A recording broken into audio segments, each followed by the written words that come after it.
hundreds of years.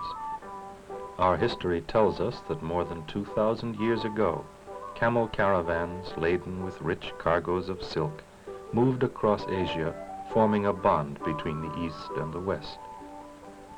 Since those early times, silk has been known as the queen of fabrics because of its bright sheen, its soft texture, and its amazing durability. Kings and queens, khans and emperors, moguls and mikados have cherished the luxurious qualities of silk through the ages. In my country, the manufacture of silk is almost as old as the cultivation of rice. Even before our history was recorded, Japanese people have been making silk. Our high standards of skill are the result of this long tradition.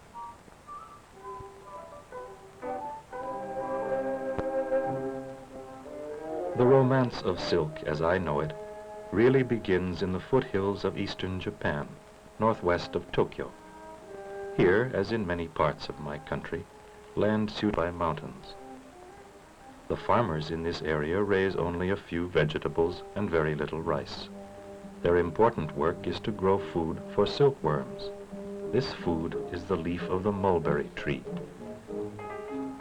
It may seem strange that this old farmer should spend most of the years of his life taking care of insects, but that is his work. He is an expert in the cultivation of silk, a skill which he will pass on to his sons and to his grandsons. The silkworm is a fussy fellow, for he will eat nothing but mulberry leaves, but we pamper him because he is such a valuable friend to us. Throughout the growing season, the mulberry leaves are nourished by loose loam and blessed by the cool rain and the warm sunshine. At the proper time, the tender leaves are picked by the women of the village who move through the fields in busy groups.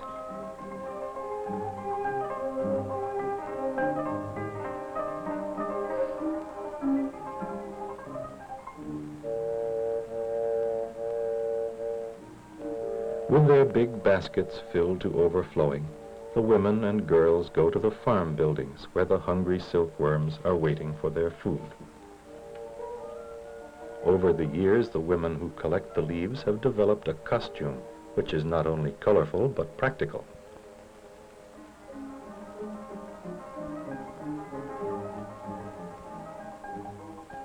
Silkworms, as you may know, are the larvae of the silk moth, which we Japanese consider the most valuable insect in the world.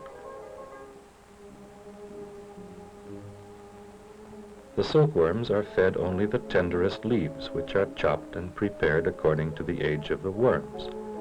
The caterpillars also have their regular feeding hours, just like small children.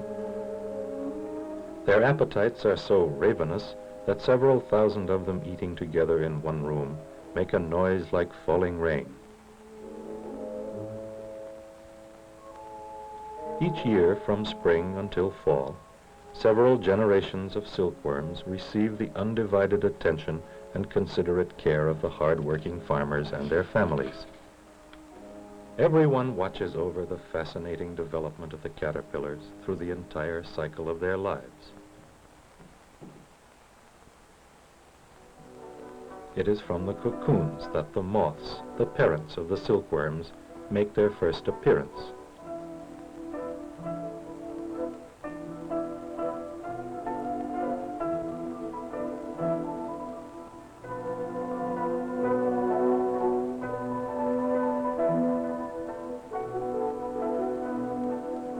Just 4 hours after they emerge into the outer world, the moths lay their eggs on cards which are prepared for the purpose. Then, very soon, their individual lives come to an end.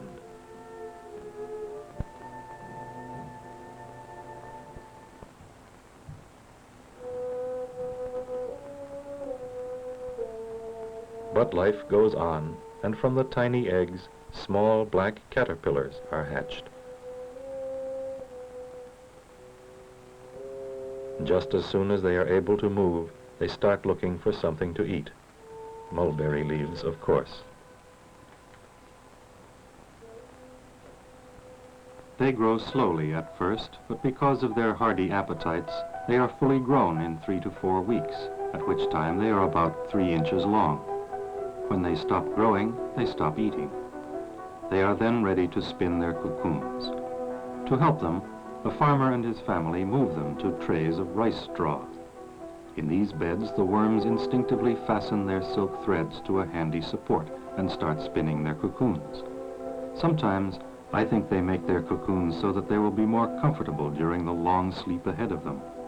But what is most important to the world is that in the making of the cocoons, silk is created. Through a miraculous process which takes place inside their little bodies, the silkworms transform the mulberry leaves into silken fibers, which are almost invisible but very strong.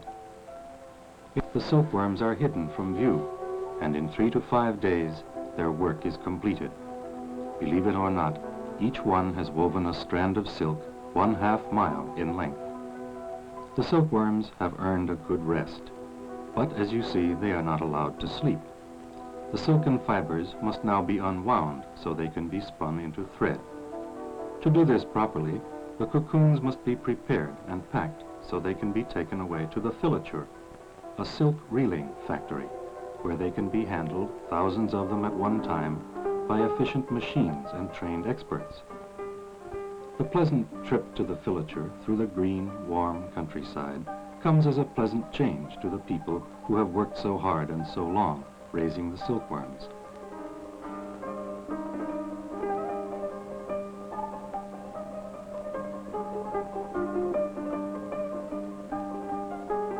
Through the village, the big truck carries its precious load over the smooth highway.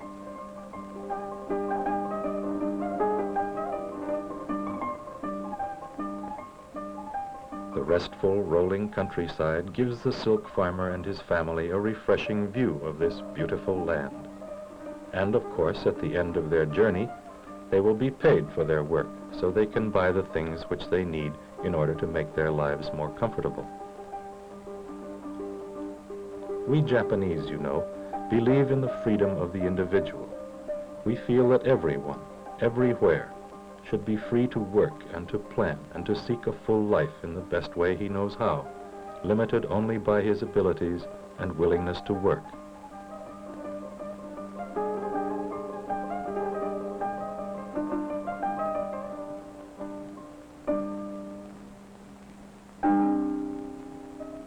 At the silk filature, the people are waiting for the load of cocoons.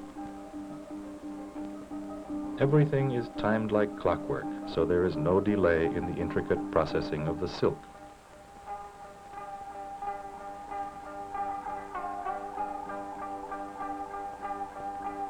Inside the silk filature, the cocoons are dried and cleaned, after which they are boiled. During this process, they are carefully graded for firmness, reelability, and weight. To keep quality high, only the best grade cocoons are selected for reeling. The poor silkworms are to be discarded during the process of unreeling because their days of usefulness are over. The ends of the filaments are separated in the warm water and threaded onto the reels. No matter where the work of unreeling takes place, whether on a lonely farmhouse or in a busy filature, the process is tedious and requires the special skill of trained, patient women. I have often watched these women, and I am always impressed by their sustained powers of coordination. They seem to take great satisfaction in the careful performance of the and in the machines which give a constant musical pattern of rhythm and sound. When I visit a silk filature, I think of our Japanese musical instruments, like the koto and the shamisen. Do you not agree that the music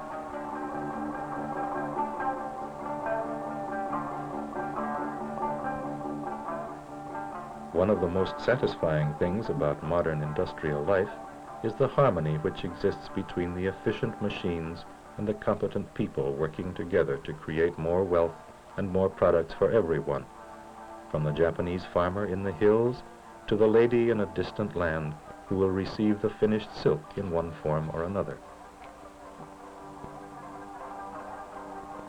But there are many processes to go through before the silk is ready. Here it is being wound on reels for dyeing. During the processing at the filature, the tiny filaments which were unreeled from the cocoons have been brought together to form endless miles of thread.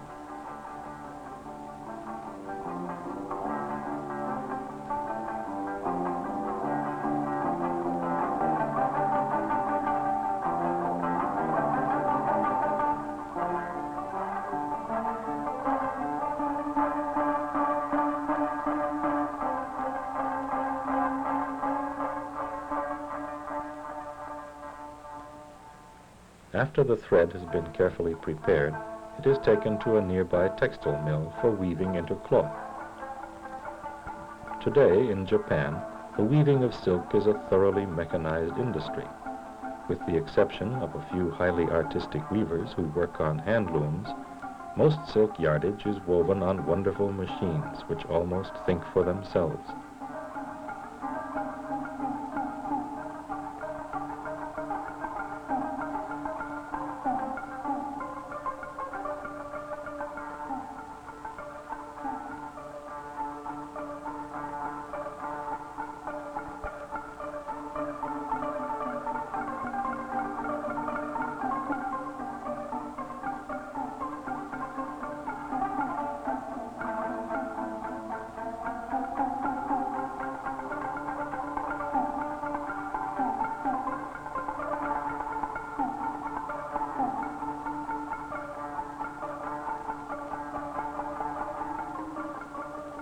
The finished cloth is as perfect as man can make it, equal to the best of any land. Great quantities of silk are shipped abroad, but much is used at home.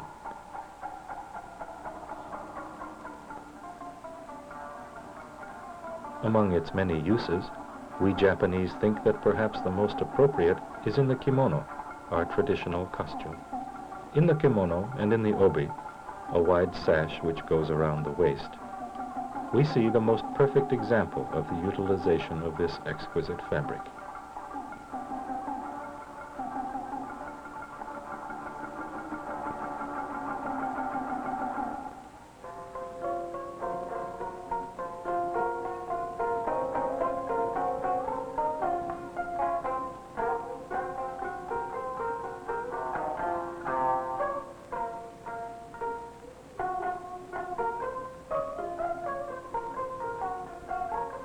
Much of the beauty and charm of our traditional dances come from the generous use of silken fabrics.